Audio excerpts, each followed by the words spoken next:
Bulletcast for life.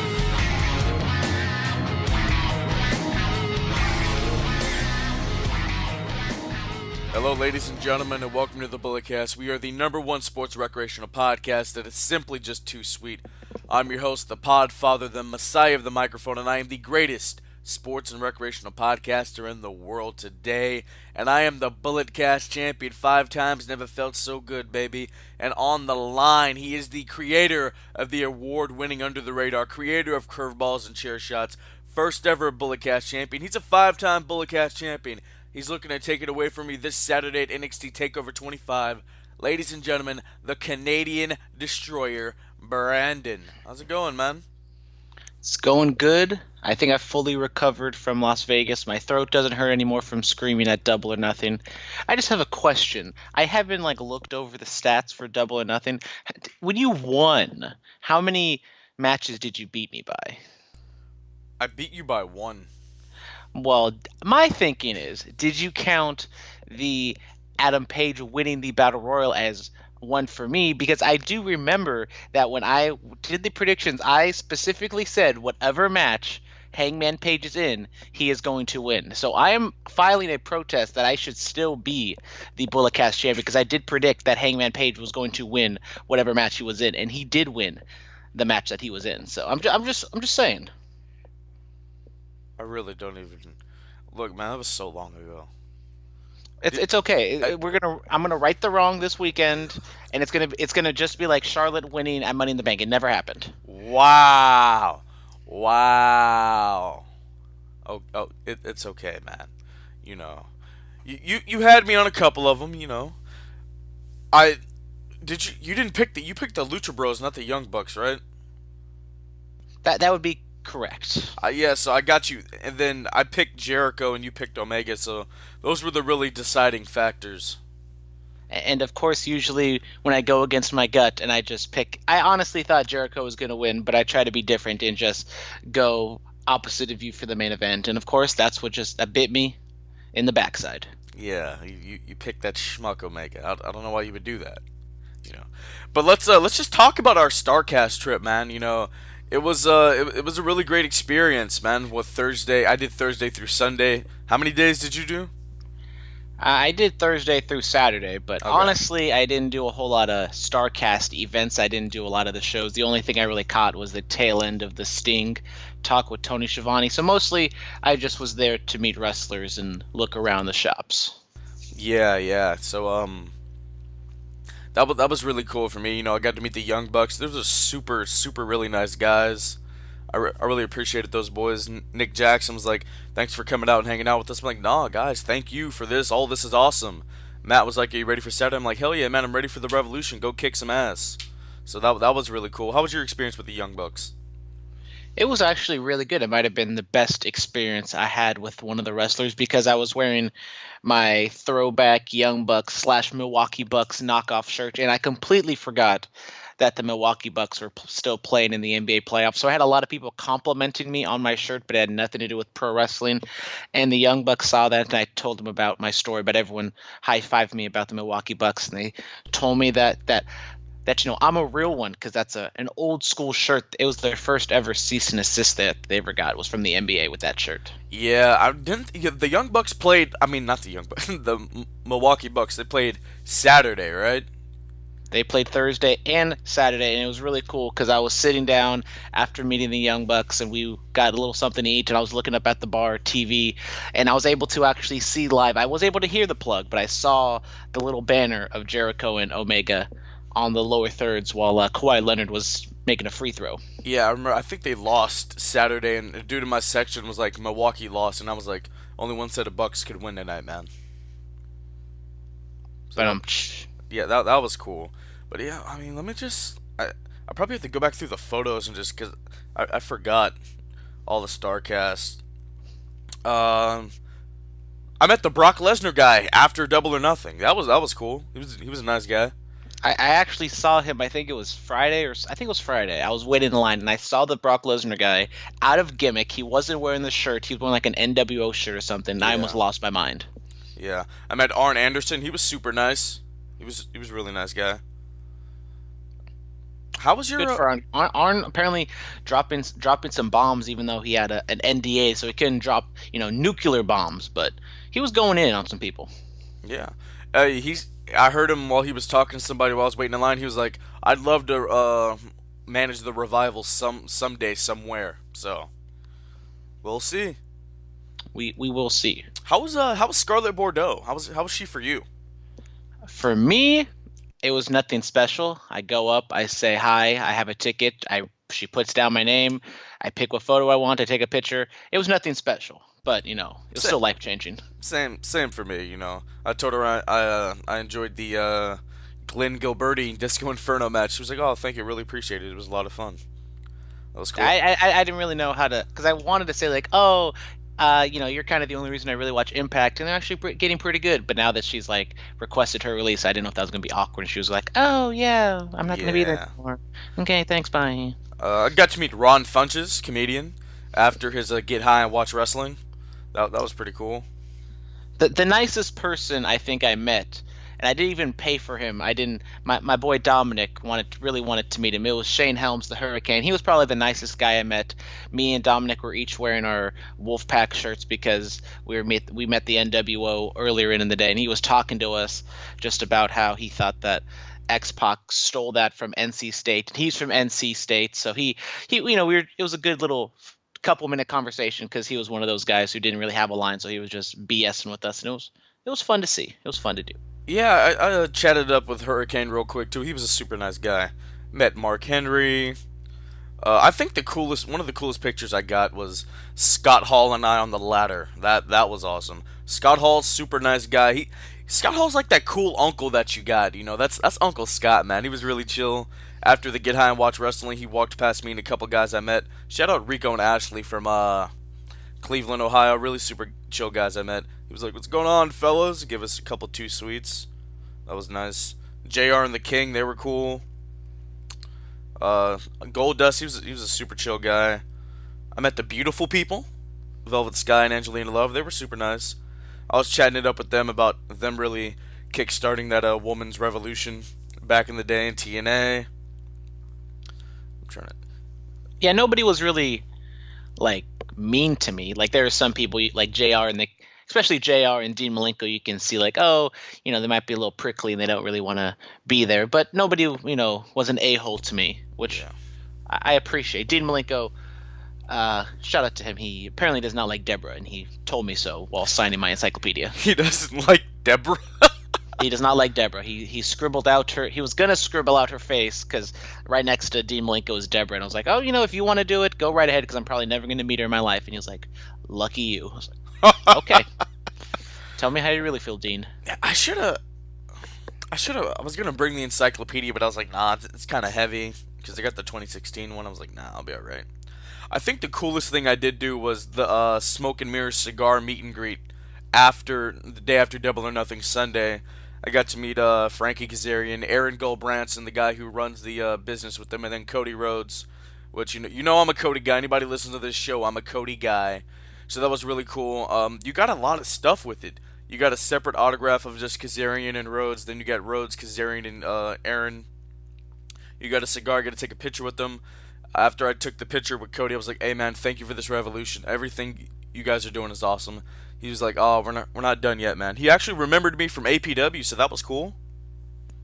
Oh, I mean, that sounds really good. I mean, I went to the whatever their cigar thing is called. I went to their desk and I went there on Friday, I believe, got one, smoked it that night, really enjoyed it, went back on Saturday, smoked another one. So shout out to Kaz and Cody. They have some really good cigars over there. And if you ever have the opportunity, I highly suggest if you smoke cigars to go check them out. Yeah, did you get the spicy one or? I got the middle, kind of the upper middle of the road one, whatever it's called. Yeah, they were handing them out randomly, and Paul and I, shout out Paul Playley, our graphic designer, we got the spicy ones, so that was cool. And then I went back up to him because he signed my Double or Nothing ticket, which was absolutely awesome for me. And I was talking to him about his entrance. And if you saw Double or Nothing, I'm not Double or Nothing, being the Elite this Monday, you saw how he had to hit it a couple times. He was telling me, yeah, man, I only had really one shot on TV, and thank God it went because during the rehearsal it didn't really go. But yeah, Cody Rhodes, super chill guy, awesome dude. So that was really cool. The nice little intimate meet and greet that everybody got to do. It was like maybe 30 people there. Got to have cigars with Cody Rhodes. That was chill. Glacier was up there. RVD walked in, grabbed a cigar and dipped. Ty Dillinger, Sean Spears was in there. I got to talk to him for a little bit. So, he's coming to the Bay Area for APW. He was a super nice guy too. And then probably Paul. Paul really no sold me, Brandon. Why? What So happened? I said I met because Brandy was out there. She was having a beverage. Just hanging out with the people. So I was like, hey, yeah, I met Brandy at Cow Palace. I didn't get a picture though. I was like, Paul, so you go up to her, you get a picture, I'll take it, and then I'll swoop in and get mine. He's like, okay, sure. Completely no sells me, just goes up and takes a selfie. I'm like, really, really, my guy. So yeah, that happened. The entire weekend, couldn't be all positives. Yeah, I mean, I think this just Sunday capped it off. Was awesome. Having cigars with Dillinger, Cody, and Frankie, and just chopping it up with those boys. I got to talk to Scorpio Sky real quick. I was like, dude, you're an effing star, man. He's like, oh, thank you, brother. Really appreciate it. His voice was shot. Well, it was a long night last night, especially with the SCU after party. Yeah, people said it wasn't that good, but I saw some video. It looked all right. And Saturday night, I didn't really do a whole lot. It was kind of a really long night for me, just kind of walking around the casino and waiting in line at like 1:30 in the morning for pizza, which you see some characters waiting in line for pizza at 1:30 in the morning. Oh no, what you do? You walk through the MGM at like 3 a.m. and that's when you see some interesting things. But if you want to see all the ish, you go down Fremont Street in Las Vegas. You'll see all the characters. And I wasn't drunk at all, so it was like usually like when you see drunk people, you like have a connection with them and you understand what they're going through. And it was just like I'm looking at them with my sober eyes and I'm just making fun of them and just being like, geez, I feel sorry for you people. Dude, Fremont Street, you got girls dancing on bars, you got ladies in lingerie with whips and things. There were two girls dressed as nuns with their boobs out and pasties on their nipples, and I was like, what's going on here? God bless Las Vegas. God bless Las Vegas. Viva Las Vegas. Oh my God. Alright, so John Moxley was on Talk is Jericho. This is probably Jericho's most highly rated and most highly downloaded episode of his podcast that he's ever done. Have you listened to the whole thing? I have. I listened to it as soon as basically I woke up and I kind of remembered that he did a podcast, and I listened to it in kind of two parts, and it was very eye-opening. It was, yeah. So Moxley, he before he said the things that he said, he said, you know what, I'm gonna thank WWE. It was a great opportunity. I had a great time there. He met his wife there, and then he was like, all right, now let's just bury the company. And so he said stuff that we hear all the time on the internet and about Vince's creative, and he said, hey man, basically his creative sucks, and that while he was going out, Vince wanted him to do some European dates, and he that video that he dropped as soon as his contract was over, he was filmed in February, and he told Vince, hey, I'm committed to a movie project, which he technically wasn't lying, because he was filming that trailer, and so reports are going around that Vince McMahon is absolutely livid that Moxley is with AEW. Vince thought he was working on a movie, and that he would eventually come back in the fall or something like that. But yeah, man, Moxley, he really opened your eyes to how things are really run there, man. It's interesting. Yeah, I mean, there's a lot of comparisons between this podcast and the Colt Cabana or CM Punk podcast. This one didn't seem as bitter as the CM Punk one was. I mean, even Moxley kind of said like he wasn't trying to like bury anybody. People were buried in the process, but he was just kind of telling his story and just how he thought things were going and how he think things should be changed. And it was eye-opening just kind of actually hearing what you kind of hear on the streets and on the internet, but to get it from a top tier guy. Dean Ambrose was like the top guy on SmackDown for a long time, and just the creative process was kind of like the thing he really wrote home about the entire podcast. And it's believable why you can see all these people Sasha Banks, Revival, everybody. I mean, we see them on TV doing these crappy gimmicks and getting screwed over, and then now just hearing the backstage antics of what happens, it's just it really it's sad because as much as I love AEW and I want to see them succeed, it's not like I want to see WWE just fall flat on their face and go out of business. I want to see the wrestling business thrive. I want to see both of them be as great, as the best they possibly can be, just because that means that there's like twice as many wrestlers who can go out and make a living, and there's twice as much wrestling that we can watch and enjoy as fans. And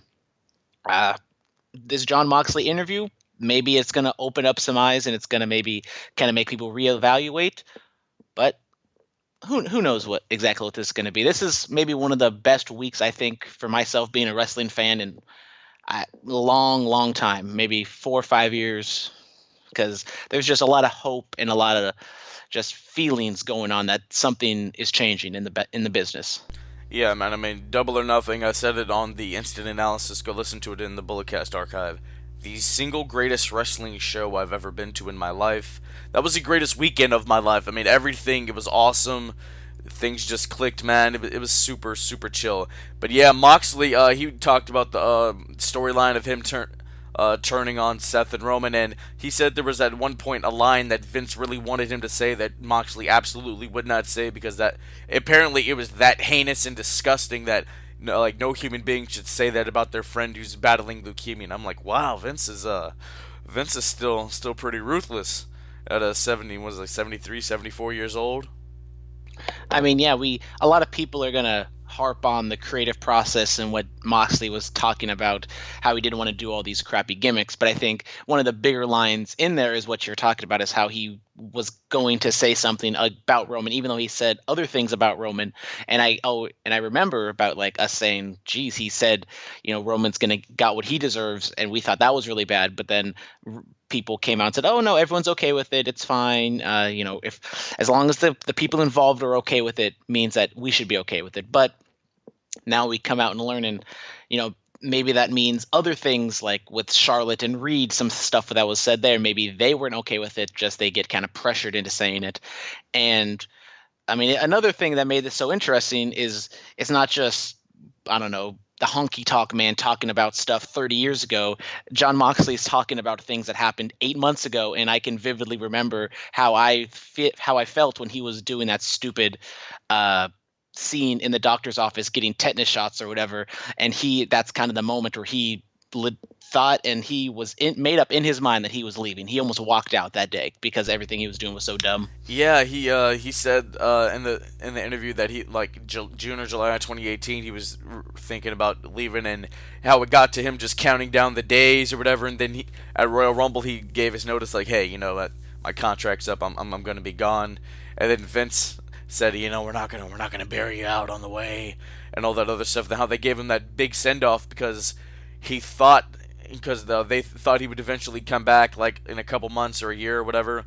And I like how he said he got paid $500 for the big Shield send off, which is the price that an enhancement talent gets paid on a Raw or a SmackDown. I thought that was interesting. Yeah, and the Nia Jax thing was, he kind of felt how we felt, is like, okay, he's going to be leaving, so they're going to kind of bury him by wrestling a woman. And he had no problem wrestling with Nia. It was just he could kind of see through what they were trying to do. And with the EC3 thing, is EC3 beat him pretty quickly. We kind of saw through that. And apparently the people on the house show circuit saw that as well. And maybe that's, for some reason, they're punishing EC3 for not getting over because they were trying to bury one of the crowd's favorite wrestlers. And it's just ass backwards sometimes what that company does and how they think of their talent and how they push people. I mean, Monday was going to be very crucial to see how Raw reacted, but I guess not. Maybe this Saturday is going to be very crucial to see how NXT is going to react to Double or Nothing. And the whole Moxley thing's really interesting because when he made his entrance in the MGM, I was at where was I? Before the Jericho and Omega match was really kicking off. I was trying to get an AEW is Jericho shirt, and they didn't have any, so they just had the AEW or Jericho Change the Universe or whatever. So I would go back to my seat, and I was like, all right, after the match, I'm gonna go get the shirt, right? Because they had other merchandise stand uh, down the hall, and I was looking at being the elite where he was. If I had walked out and got a shirt down that hall, I would have saw Moxley, and the whole thing would have been ruined for me. I think that's pretty interesting.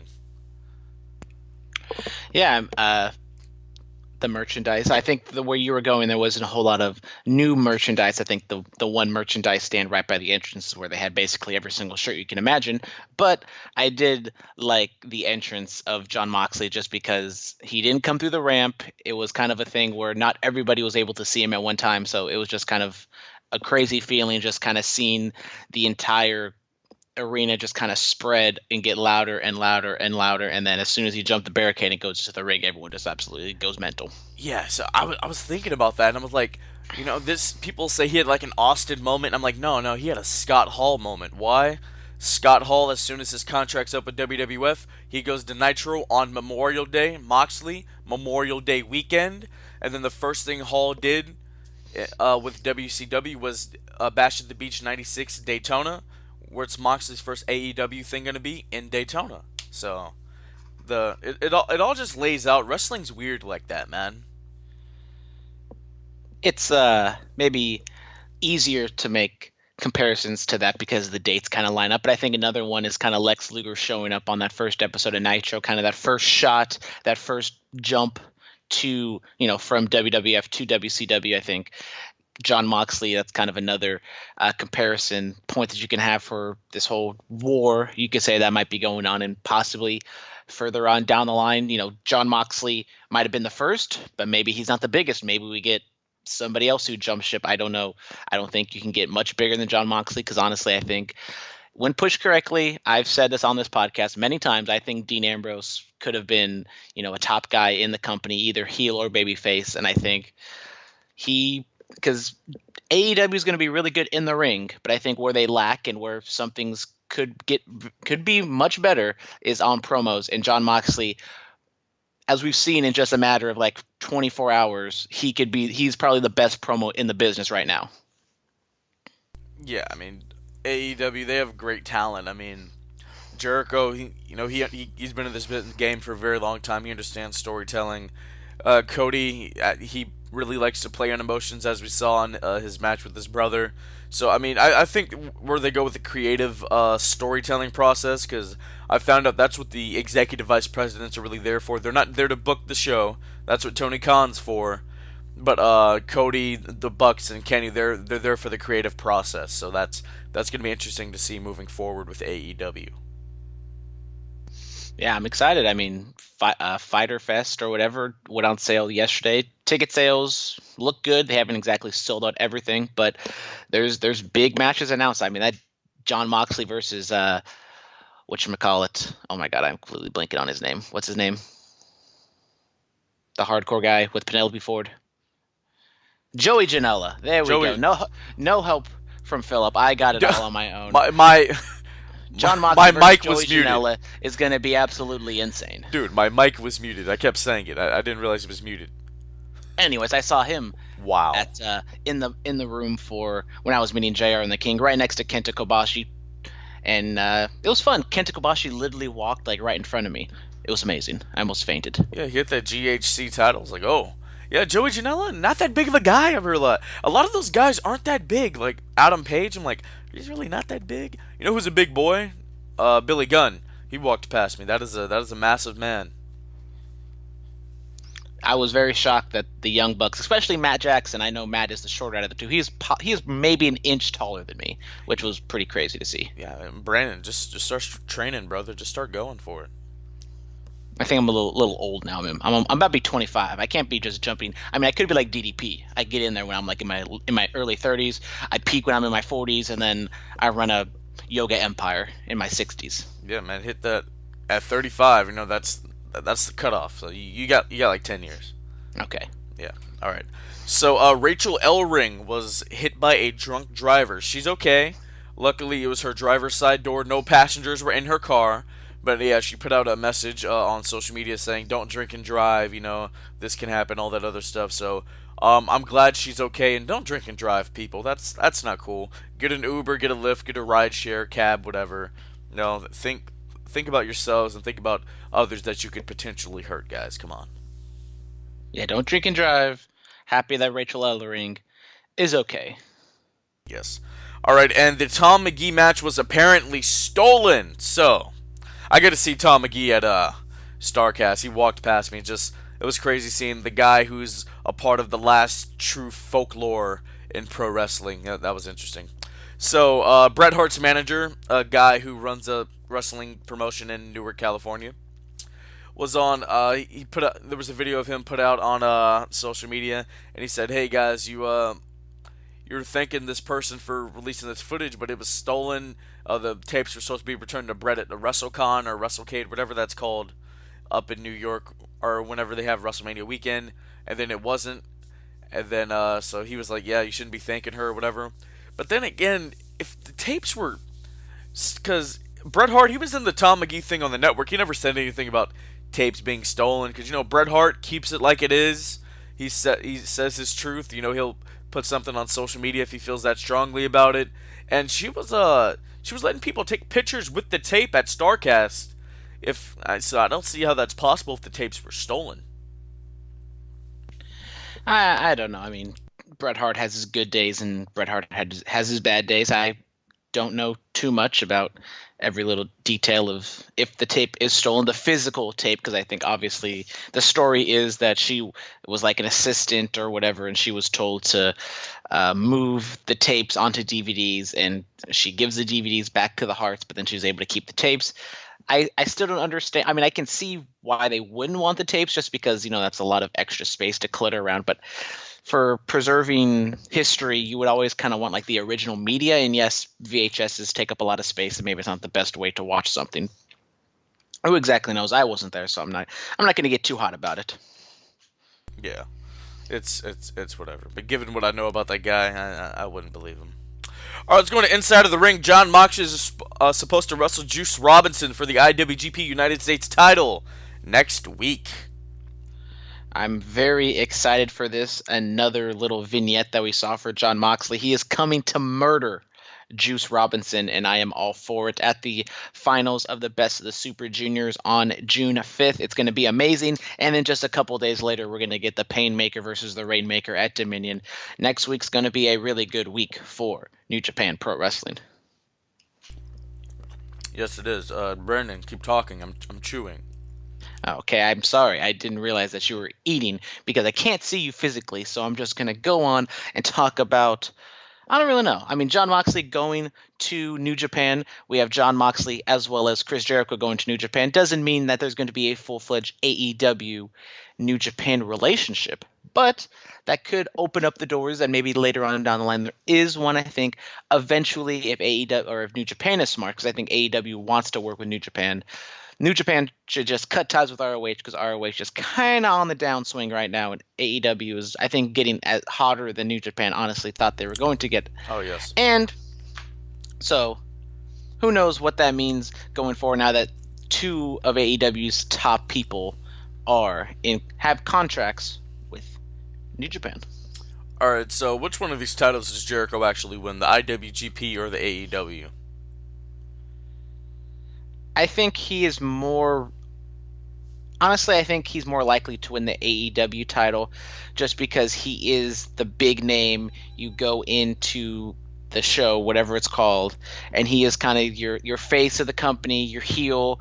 And I'm very high on Adam Page, but I don't know if he needs to win this right away. Yeah. I think if you have Jericho with the title, if, let's say, he's the first person you see on Tuesday Night Dynamite or whatever the hell it's called, I think that's a good move.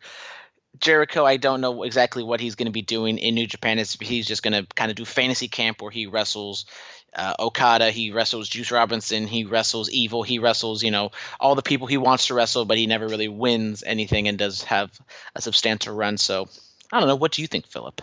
I don't know. Well, what do you think about the AEW title, the design, the look? How do you like it? It's okay. It's very reminiscent of the IWGP heavyweight title. It's a little gaudy. It's beautiful. I mean, it's beautiful. I like it. I'm not gonna sit here and say it's the best design of all time. I honestly like the IWGP title more, But it's gonna maybe grow on me. Maybe it's gonna be something to where once it gets a little wear and tear on it, and it gets a little prestige added to it, maybe then I'll like it a lot more. I mean, it's a beautiful title. You can't lie. It's not green, thank God. You know, if Mick Foley was introducing that title at Double or Nothing, I would have been scared for it. But yeah, it's interesting. I do think Jericho winning the AEW title will be. I don't know, man. I could see them just going for Page with the title, but then you can't have if Jericho wins the IWGP title, you can't have him just lose his next match because his next appearance for AEW is a Fight for the Fallen. I think that's in July. Yeah, so it's interesting to see. Maybe you do just put the AEW heavyweight title on Jericho. What do you think about Jericho's entrance at Double or Nothing? I thought it was cool if you actually watch the whatever 5 minute promo he cut before Double or Nothing with him standing in the arena. You can actually see in the background that there was a Lionheart Titantron, so that was kind of spoiled for me. I was like, oh, they have a Lionheart thing. I wonder what that's gonna lead into. And I did think it was kind of funny that he did all the different gimmicks, and the guy who was the listed Jericho did kind of look like Brad Maddox a little bit. Yeah, he's some indie guy in Vegas, so I forgot his name. It's Drake something. Shout out to him. Shout out to Drake, even though Drake is going down because the Warriors are about to whoop some Raptor ass. How dare you? Shout out to my boy Bimbo Jimbo from 107.7 The Bone. He's in Canada covering the Warriors. You know, in Canada, Brett screwed Brett. Okay. Well, man, it's a historical fact. Brett screwed Brett. Vince told us himself. All right, Jeff Cobb, friend of the show. He is going up against Matt Taven for the Ring of Honor World Title. Does Cobb take it away? That's happening at Best in the World. I'll be honest, I haven't really been watching ROH all that much, so I can't really give my in-depth analysis. But why the hell not? I like Jeff Cobb more than I like Matt Taven, so let Cobb win. Why not? I don't know, dude. A couple years ago, Matt Taven, the Kingdom with Bennett, and I think Cole was in the Kingdom also. That was an interesting faction with Maria. I enjoyed those guys. Was it like 5 or 6 years ago? Maria with the not so subtle tweet saying that her contract or their contracts are up in 3 weeks. So And then some fan be on the lookout for them. and then a fan asked contracts for what, and they were like gym memberships. I'm like, okay, Right. right, you know, because WWE did a hell of a lot with them. I mean, they're on what you call it? What are they on? The 205 Live. So maybe stuff's being done. All right, this day in wrestling, there was a Raw on this day in 2005. Muhammad Hassan, who was going to be a very prominent star, as we're told to believe. I think he defeated Dave Batista when he was the World Heavyweight Champion. There was a SmackDown on this day in 2017. It was in Georgia. AJ Styles wore red. Dolph Ziggler beat him. I remember that. IRS. Yowie Wowie. He is the father of Bo Dallas and Bray Wyatt. He's 61. And then Jake Roberts, the master of the DDT, is 64 years old. Happy birthday to those guys. Yes. Saw Jake the Snake Roberts on some of the Viceland documentaries. I'm starting to catch up on those. Watched the Gino Hernandez one and the Fabulous Moolah one in the past few days. I need to catch back up. Jake Roberts tweeted that John Moxley does a better DDT than Dean Ambrose, and I popped for that. Thought that was great. I mean, John Moxley is better than Dean Ambrose. Oh, absolutely. Abso-freaking-tootin'-lutely. All right, let's get into the fan mail. Hootie Hoo 420. Hootie Hoo, my boy. Cody and Dustin tugged at our heartstrings last Saturday at Double or Nothing. If you guys were wrestlers, would you be more athletic or would you play emotions and tell a story? Well, you have to toe that fine line. I think Cody, if honestly, these last two shows, if you count All In as kind of the predecessor to Double or Nothing, might have had, or probably did have, the two most emotionally invested matches during those two shows. And that's nothing to scoff at. I think wrestling is a lot better when people are invested in the stories. And yes, you can go to a PWG show and have a whole lot of fun with the guys just doing a whole bunch of moves with no stories involved. But when you throw in all those moves with a story involved, that just makes it that much better. So if you take a little bit of both and throw it together, that's the best you can do. I mean, that's why the Kofi Kingston Daniel Bryan match was probably the best match at WrestleMania, because it had that story as well as good work rate. Yeah. I mean, I don't know, for those that know me very close and personally, I don't know if you know this, Brandon. I did go to acting school for like 4 years when I was a kid. and I did like monologue classes, and they were talking about how the audience needs to feel what you're saying with your lines or whatever. So I I guess from what I learned from there, I guess I'd play more on the emotional side. So yeah, Yeah, I mean, wrestling is emotion, and that's how you draw money is with emotions. yeah. All right, so let's see. Blue Rhino. John Moxley Saturday night penetrated our emotional shield, let the revolution begin and continue. So yeah. Yeah, I mean that definitely was a moment, and might not have been a shot at WWE, but it definitely was the first shot in the wrestling war. Oh yeah, the line I told Cody, the line in the sand has been drawn. You guys are going for it. He was like, hell yeah, man. So I'm excited. All right, Jack of all trades. How many titles should AEW have? Oh, that's a really good one. That is actually a very, very good question. Uh, I mean, obviously they're gonna have the men's titles, they're gonna have a women's titles, a tag team titles. Should they have a secondary title? I think no. I think four is the perfect number. You have the heavyweight title, tag, women's, and then you have a secondary title for the men, like on an IC level. Maybe hell, maybe they introduce a television championship. I I can know see Cody. that. I I know mean, Cody's old school like that. yeah, I mean, four is probably the absolute most that I would go for. It depends on how many people they actually have on the roster, how the television goes, what's the structure like. Because maybe you don't have an AEW championship match ever on TV, but yet you can have that television title match, once a month, and that can really be a driving force of why people care about the show. And if it's no matter what you call it, TV, US whatever, national champion, Or I think. you know what? Maybe since Janela, Moxley, and Havoc are there, you have like some sort of hardcore division. I mean, you could have some sort of hardcore death match division, but I think for it to really work, you have to treat it with respect, and it has to be, I mean, I think this is how they would do it. They would kind of treat it more legitimately than what the 24/7 or hardcore title used to be. And I think four is solid.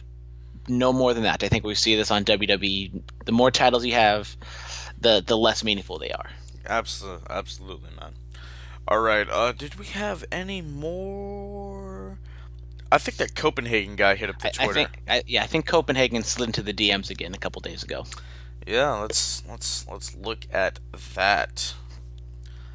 Uh, there. Well, while he's looking up the DM, make sure to watch my vlog on Double or Nothing. Great footage, especially of the John Moxley tossing Kenny Omega off the poker chips. Just absolutely amazing. Go check out the Bulletcast Twitter for the retweet.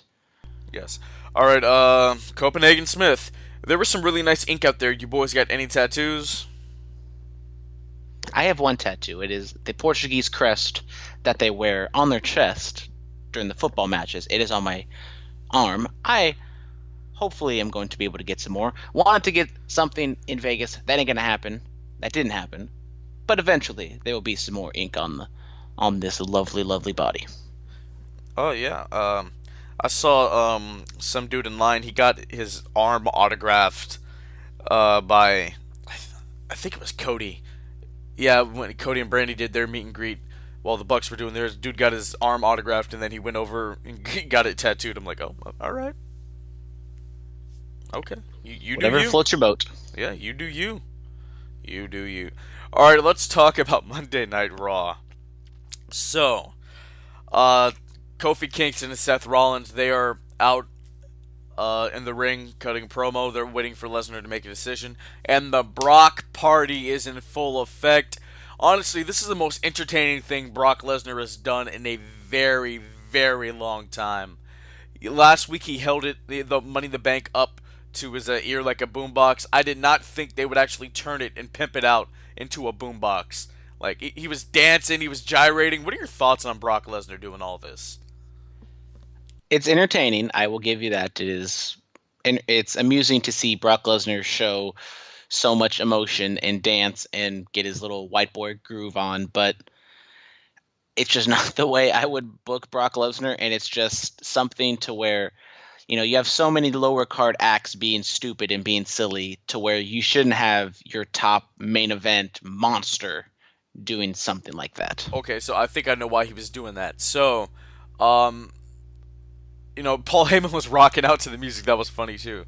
And Brock was like, "Stop it." Anyway, he doesn't make a decision right in that segment, so they go back out, and Paul Heyman and Seth and Brock are in the ring with the referee, and Paul is reading the rules, and Brock's just like bouncing around like he normally does, and then he hears that he has up to a year, and that's just Brock doesn't watch the product, and he's like, "I got a year?" He's like, "Yeah, you didn't know how this works?" And he slaps Heyman with the paper.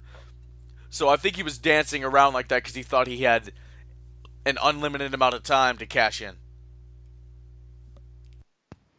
I don't know what the whole point of that segment was. If we're supposed to like laugh at Brock, if we're supposed to be, I don't know. I mean, I do like it that Brock is just going to be hovering over the title picture, and you never know when he's going to actually cash in. He's supposed to be at the Saudi Arabia show. He doesn't have an actual match booked yet. Does he just cash in on somebody? Does he just cash in on Kofi or Rollins? Who knows? But I don't know. I have no idea.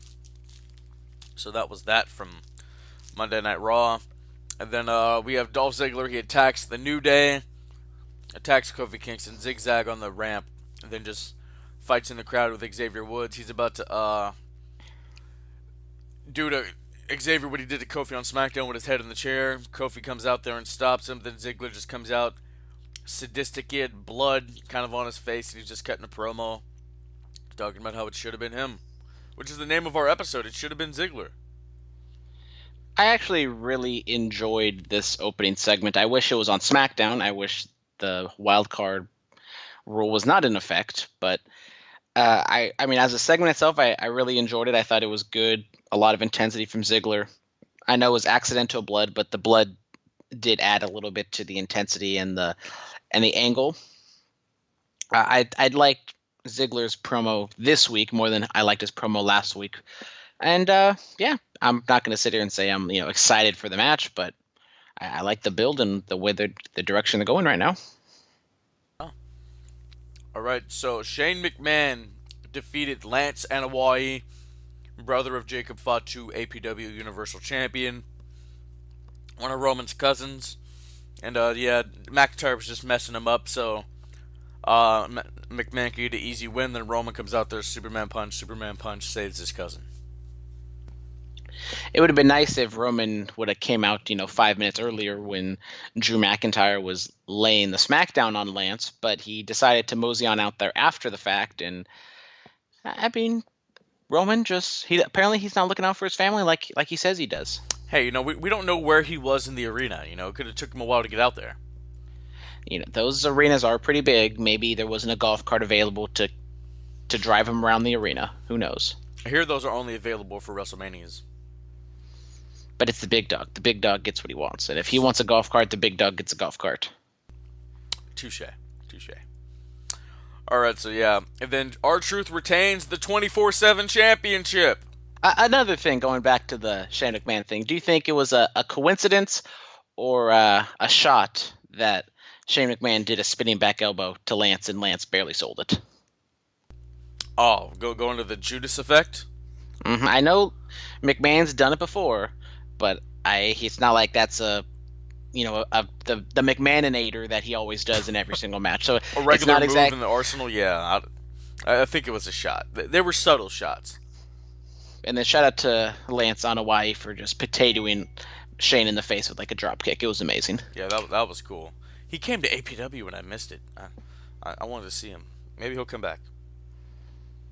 Anyways, back to R-Truth retaining his 24/7 title. Good for Truth. And I'm surprised they haven't done any like during the week vignettes of them at a Chuck E. Cheese or something or in the airport, but it's only a matter of time until something like that happens. Yeah, man, it's interesting. What else happened on Raw? Becky Lynch and Nikki Cross defeat the Iconics. Did you do the gimmick? Of course I did. No, you didn't. How do you know? You'll never know. Wow. Maybe we should start doing video again, just so people can see the gimmick. Maybe if people watch the videos, maybe I would do it. Oh, that shots fired, man. At all you schmucks who don't watch the video. Wow. All right. So what did you think of the match? It was fine. I mean, I like the dream team of Becky Lynch and Nikki Cross, so that's always fun to see. The Iconics just continue to lose and devalue those tag team titles. Keep talking, I'm chewing. Oh, I'm sorry, I didn't know it was mealtime while podcast time.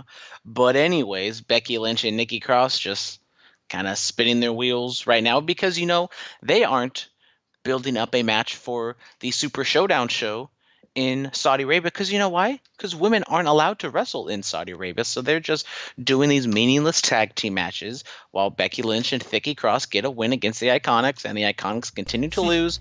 And who exactly knows what the women's tag team division is looking like? Because we haven't even seen the Kabuki Warriors in 2 weeks.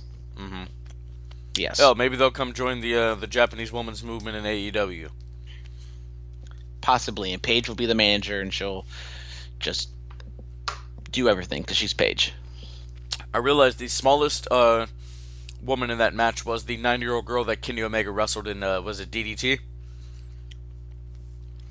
Yeah, She was in that. She was in that match. she was. Yeah, she walked past me at Starcast. Very, very small. Okay, good.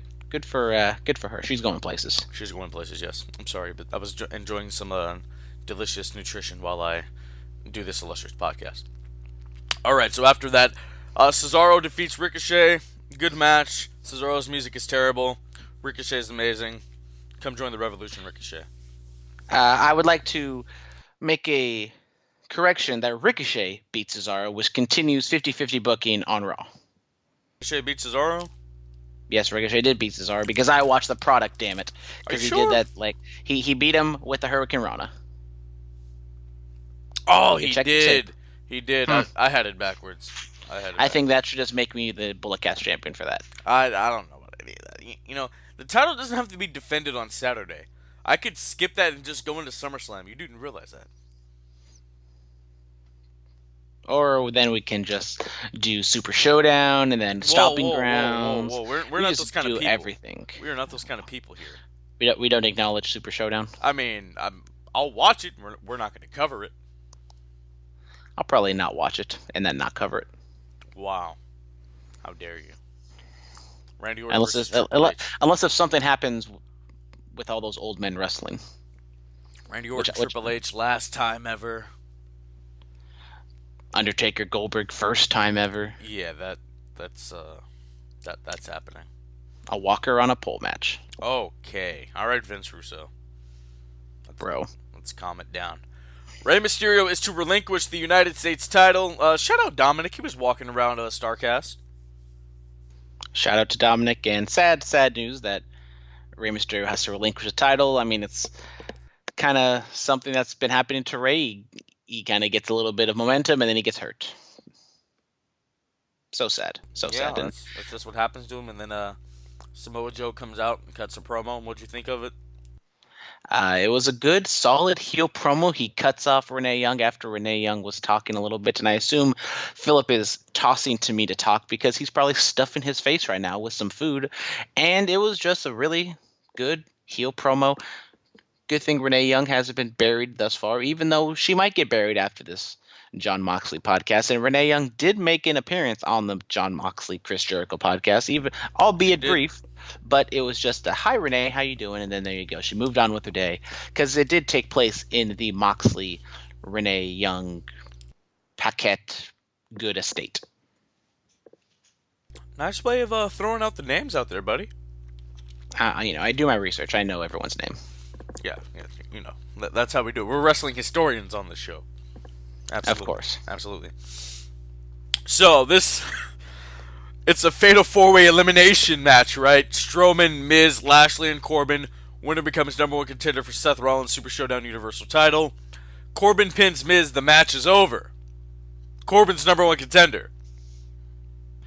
Yeah, I don't understand the reasoning for having it be an elimination match when you're just going to have one pinfall and then the two guys who you definitely don't want to lose take themselves out of the match by getting counted out, even though there's no countouts or disqualifications in a fatal 4-way match. And I don't know, maybe it's like some dumb video game rule to where like there's like a line around the barricade, and once you cross that, then you get disqualified. It was so dumb. I just have a regular fatal four-way match if you wanted to do that finish. Oh god, let's just cover AEW, man. I think I'm there. I think I am there. You know. Yeah, not exactly the if WWE was trying to respond to AEW and put out the best foot forward, definitely was not that show. Yeah, maybe Takeover is going to be the show. All right, so Firefly Funhouse continues. Bray Wyatt limbo with the crab walk thing that he does, and he's like, "Let me in." Would you let in Bray Wyatt? I would only let him in with police supervision. Wow. But anyways, I actually really enjoyed this. I thought it was maybe the best one, and maybe had the most substance to it, because there was Abby the Witch. She kind of talked about being in limbo and wanting Bray to let go of her, and maybe they're gonna do something with that, and hopefully they will. I'm still waiting for him to be in the ring and how this translates to it, but the segments and the little vignettes themselves are really good and tell a nice little story. Are these? Were all these pre-taped in one day? I don't know. Maybe. Who?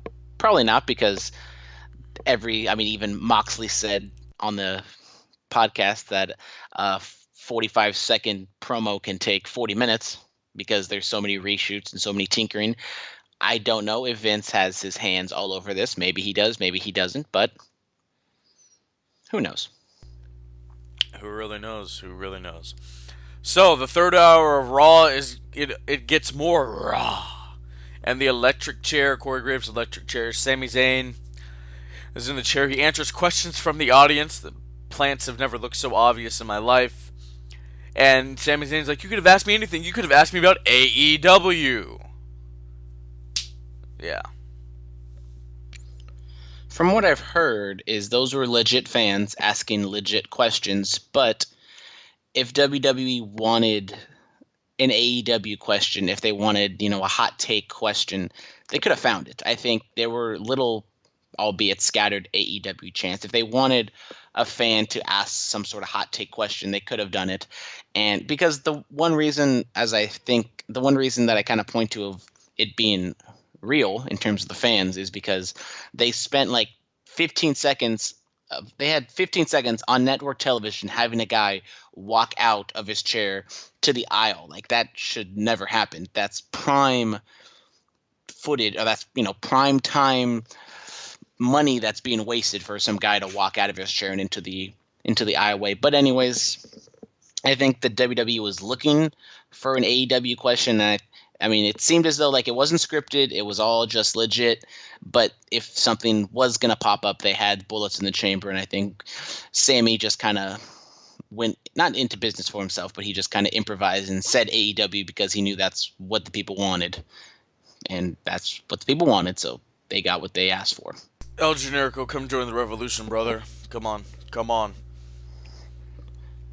Matt Jackson shouting out his boy with whatever the little move is called in the turnbuckle where he hit like the brainbuster on Phoenix. So shout out to El Generico, helping out the kids down in Tijuana.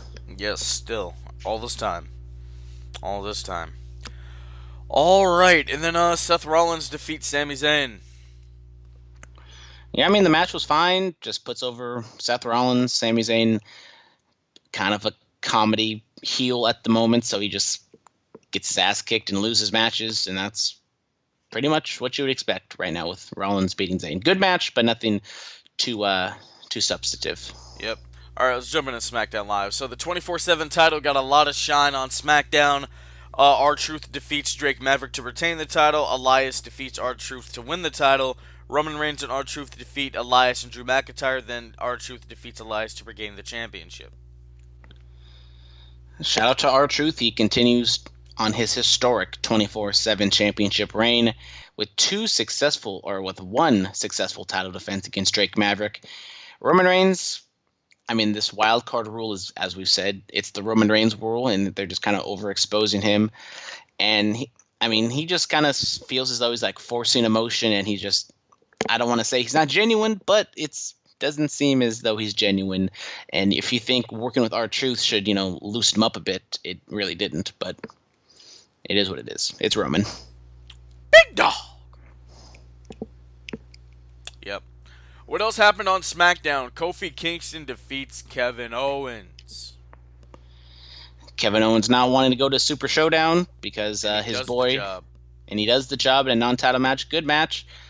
Good promo from KO, but it's kind of what happens in WWE. So I'm not going to say it's a burial, but they wanted this match to happen. It's not going to happen in Saudi Arabia, so they put it in Tulsa, Oklahoma. KO, Kevin Steen, come join the revolution, brother. I don't think every single person is going to be leaving. I mean, people like Kevin Owens, Seth Rollins, those upper tier guys. They're in a good spot. They make a lot of money. Dude, I mean, could you imagine Tyler Black versus Kenny Omega? I know, but they make that's a lot. It's almost kind of like what I said with AJ. It's like you make good money, you're comfortable. Do you really want to risk all that to go over to an unproven promotion that might not be around in 2 years? It's all very true. I mean, they got that financial backing. They got that con money. So we'll see. But WWE gets that sweet Saudi money. Oh, of course, Saudi Arabia Super Showdown, a show that could be even big or better than WrestleMania. Until it's like 2 weeks from today, and they just completely ignore it, and they never acknowledge it. That's the thing, if this is going to be better than WrestleMania, then what's the point of WrestleMania? That's like the NBA having a game. It's like, this is better than the championship game. Then what's the point? It's ridiculous. All right, so Bryan and Rowan, they have a promo. They still don't have those eco-friendly titles yet.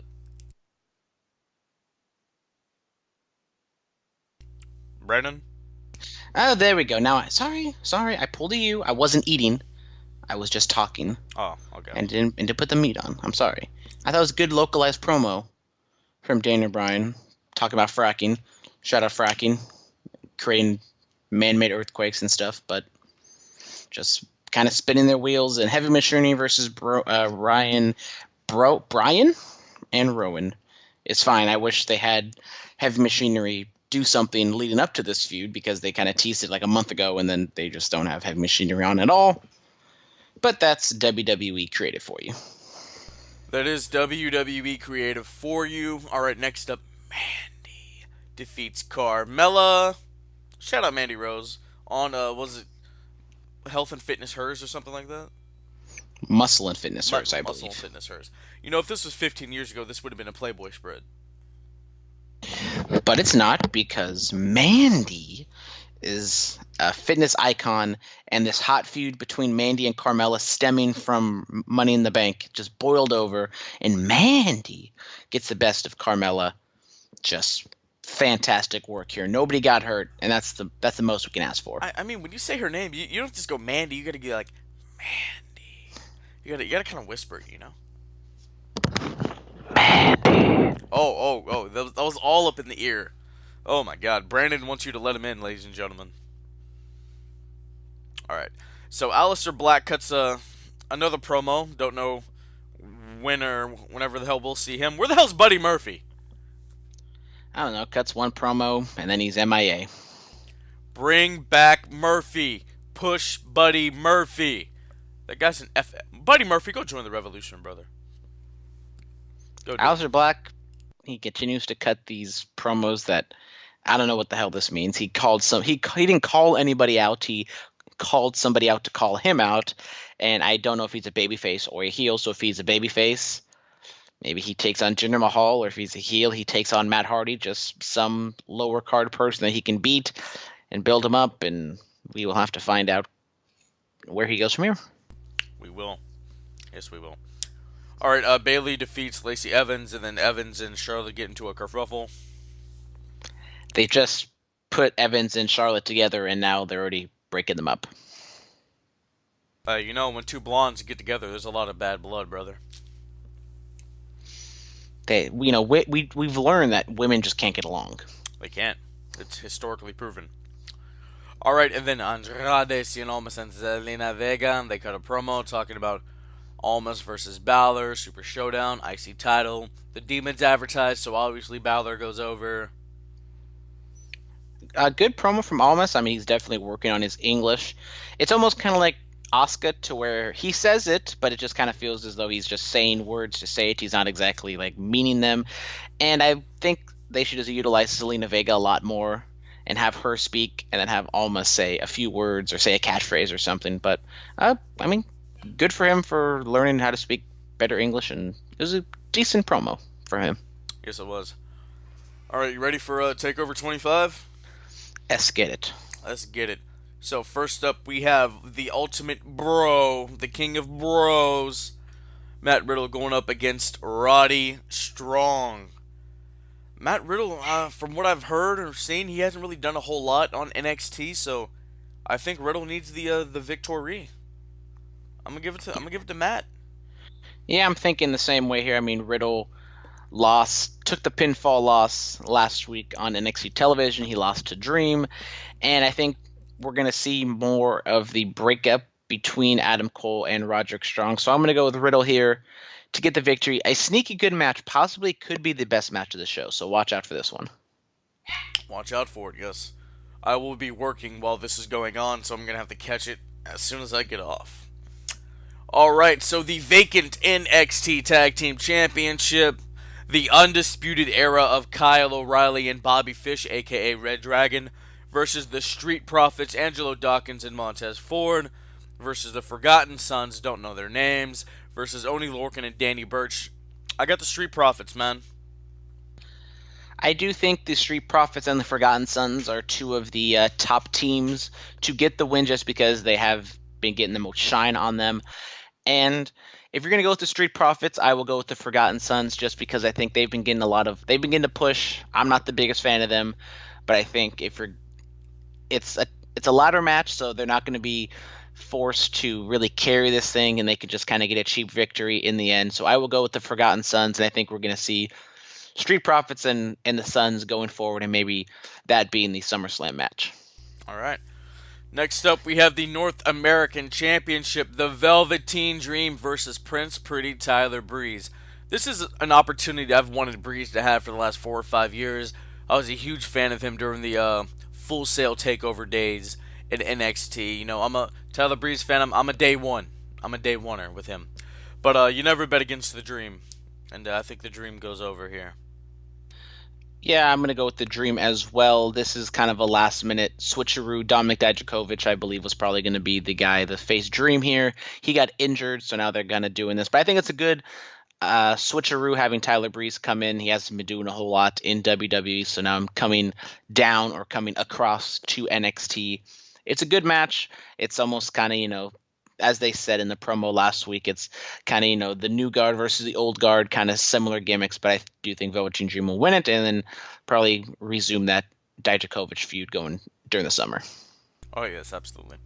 All right, next up, we have Shayna Baszler defending the NXT Women's title against Io Shirai. I saw a clip of Shirai with, a Singapore cane? She looked like a little badass. Yeah, I mean, I feel as though for the past 6 months, I just keep betting against Shayna Baszler, and I keep thinking she's going to lose because she's just going to go up to the main roster.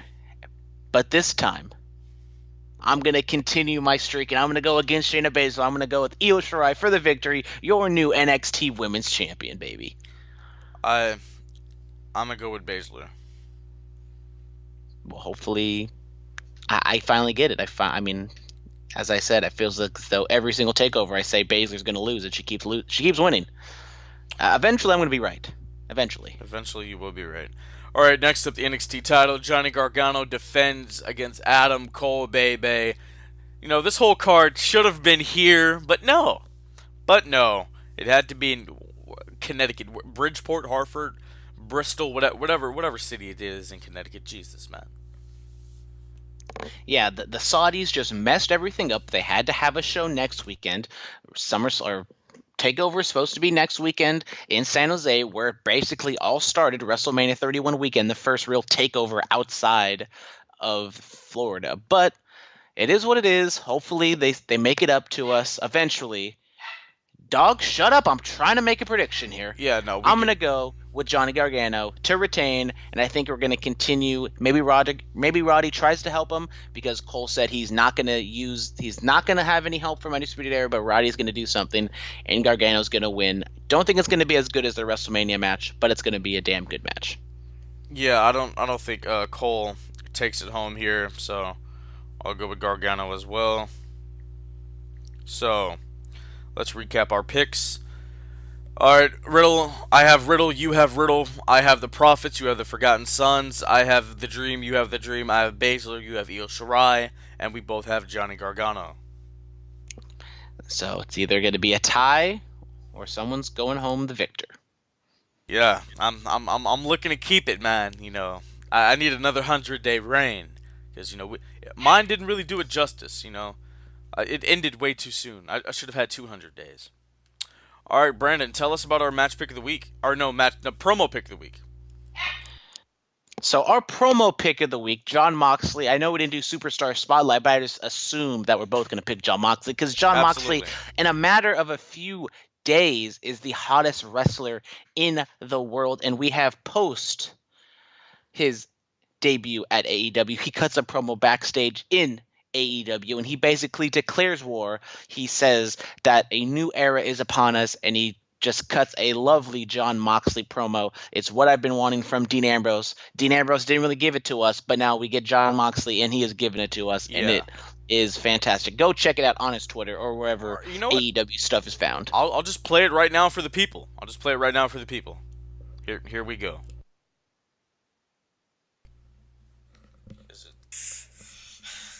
One day, they will all come to my funeral just to make sure that I stay dead. But today is not that day. I'm alive! My heart is still beating and I'm breathing. Fresh air for the first time in a long time. My name is Jon Moxley, and I am on a mission to reclaim my soul. And I know I'm not the only one who thinks, it's about time this industry got a facelift. So make no mistake about it, this is an official declaration of war tonight. To anyone who wants to get in my way, and anybody who stands in AEW's way. We have a mission to knock the pillars of this industry on their ass. We ain't reading history books anymore, baby. We writing them. This is what you call a paradigm shift.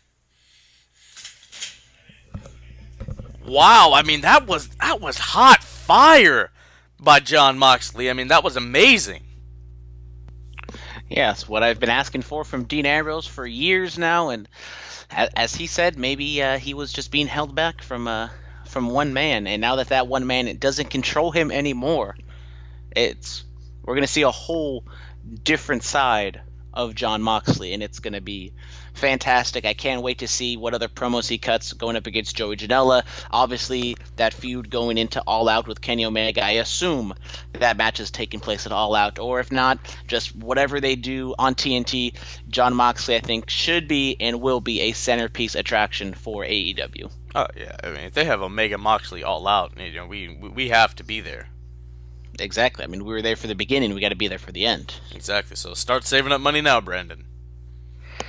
I mean, I didn't lose too much money in Vegas. I actually maybe lost less than $100 in my gambling budget, which I actually made pretty good in the airport. I made like $60 leaving before, got on that Southwest flight. So I was happy with myself. Dude, there are like slot machines in like I went to a 7-Eleven. There was a slot machine in there. I'm like, this is ridiculous. Gotta love gambling. I should have threw some money down on the Raptors, but I didn't. Or the Oakland Athletics, because they were the hottest team in baseball, and now they've lost 2 in a row. But that's okay. We're going to get back on the horse, go into a game on Saturday, going to get my rainbow fanny pack because it is Pride Day, and it's going to be fantastic. Oh, absolutely. I made money in Vegas, and I didn't even gamble. I did some focus group, and I got paid $150 to talk about wrestling. Isn't life great? Life is great. This, as I said earlier, this might be my favorite week being a pro wrestling fan. Just Absolutely. going to the show, and I'm still debating if Double or Nothing was better than WrestleMania 31, because the moment Seth Rollins cashed in and the moment Jon Moxley debuted are just interchangeable. They were just such great moments in my fandom, and I mean, I wish it was October now, because I want to see what AEW's weekly television show consists of. Yeah, it's going to be interesting. All right, so let's close match pick of the week. Cody Rhodes versus Dustin Rhodes, AEW Double or Nothing, May 25th, 2019. This was all the emotions in there. You know, Dustin was pouring out blood, man. It was a gusher. It really was. But, you know, this was two sons, and this wrestling match was a love letter to their father. It was awesome, man. I mean, crowd chanted Cody, chanted Dustin, chanted Dusty. You know, I admitted it. I did shed some tears when Kofi won the WWE title. Just all the sentimental reasons it meant for me as an African American. But just being in that venue, in that arena that night, and during this match, it was a little misty-eyed. Like, man, this wrestling is so awesome, man. Like, I've never been a part of a crowd with that much energy, with that vibrancy in my life. It was awesome, man. It was amazing. Yeah, the Cody Dustin match was definitely my favorite. That or the Young Bucks Lucha Brothers match, but I thought this one, just all the emotions and everything surrounding it. Didn't even realize how much blood was actually involved, but red equals green. Everyone shut. Sorry, I just cussed right now. Oh my bad. God. I was doing such a good job. And then the dogs wanted to start barking, and the people show up. So yes, thank you very much. We're done. We're done. Yeah. I almost went the entire show without cussing, but you know, that old dog just keeps barking, and eventually we'll shut him up forever, if you know what I mean. Yeah, if you haven't seen the match, please go check it out. All right, ladies and gentlemen, follow us on Twitter at BulletCast, Instagram The BulletCast, YouTube channel The BulletCast, email us at BulletCast2 as in the number 2, sweet SWEET@gmail.com. We are on 99.9 FM KW in Watsonville every Friday night from 9 p.m. to 10 p.m. iTunes, SoundCloud, Stitcher, TuneIn, Google Play, iHeartRadio, Patreon. We're going to be doing business with some other partners coming up here in the near future. Hopefully Brandon and I go all out in Chicago and are a part of StarRCast. Thank you guys so much. This has been another episode of the BC. We'll see you guys next week, either Wednesday or Thursday. Don't know yet. Tune in to NXT Takeover 25. I'm trying to retain the title. Brandon's trying to take it away from me. We will see. Ladies and gentlemen, goodbye and good night. Bang!